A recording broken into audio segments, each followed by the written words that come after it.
Il fallait donc 289 voix pour que l'une des deux motions de censure déposées ce matin étudiées ce matin soit adoptée. Celle qui avait le plus de probabilité de passer en a obtenu 271. Le compte n'y est pas, le gouvernement reste en place. Il y a quand même eu 7 députés frondeurs au PS et 1 chez LR qui n'ont pas respecté les consignes de leur parti. Récit de cette matinée et toute première réaction avec Bastien Auger, Simon Amblot et notre service politique. Le soulagement, tout en jouant la sobriété. Au travail. Vous avez l'impression que vous allez pouvoir travailler dans ces conditions? Au travail. Vous êtes soulagé? Merci beaucoup. Merci. Est-ce que vous...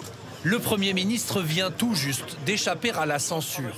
Au travail, je vous ai répondu vraiment. Vous voyez bien la gravité de la situation dans laquelle on est. Vous voyez bien que c'est difficile. Il fallait que les débats puissent démarrer et ils vont démarrer. Après, voilà, je ne vais pas commencer à bavarder tout le temps. Je ne vais pas commencer à faire des déclarations tout le temps. Donc, Quelques minutes plus tôt, dans l'hémicycle, la majorité requise n'étant pas atteinte, la motion de censure n'est pas adoptée.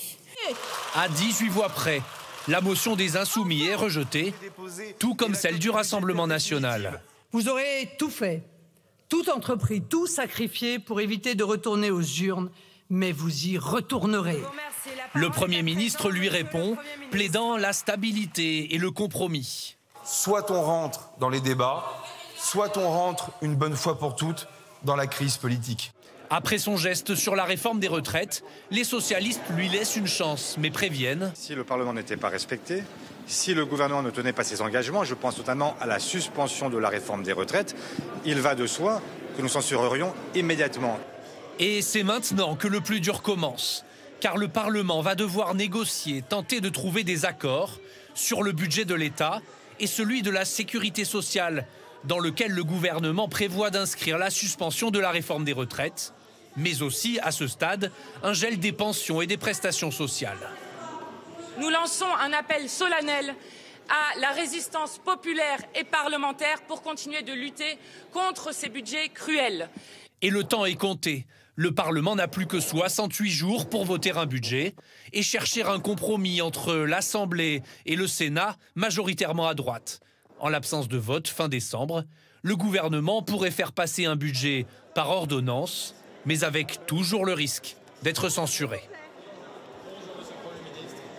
Et Adrien Gindre, chef de notre service politique, nous a rejoint bien évidemment. Adrien, après plusieurs rebondissements et concessions, peut-on dire que le duo Macron-Lecornu a gagné son pari? À court terme, la réponse est oui. Le gouvernement reste en place, le débat budgétaire va pouvoir s'engager. Pour autant, rien n'est réglé pour la suite de l'automne. Vous savez, Sébastien Lecornu s'est engagé à ne pas utiliser le 49.3. Très concrètement, ça va avoir deux conséquences. Point 1, s'il veut aller au vote, il va falloir trouver des majorités. Point 2, pour les trouver, ça veut dire de nouvelles concessions, par exemple en direction du PS, par exemple sur la taxation des ultra-riches. Tout ça sans perdre ses soutiens actuels, Bloc central et républicain, et avec des oppositions qui déjà préparent de nouvelles motions de censure pour la fin de l'automne. Bon, si on se résume, ce budget 149.3, il est encore très loin d'être définitivement adopté. Le gouvernement est encore très loin d'être définitivement sauvé.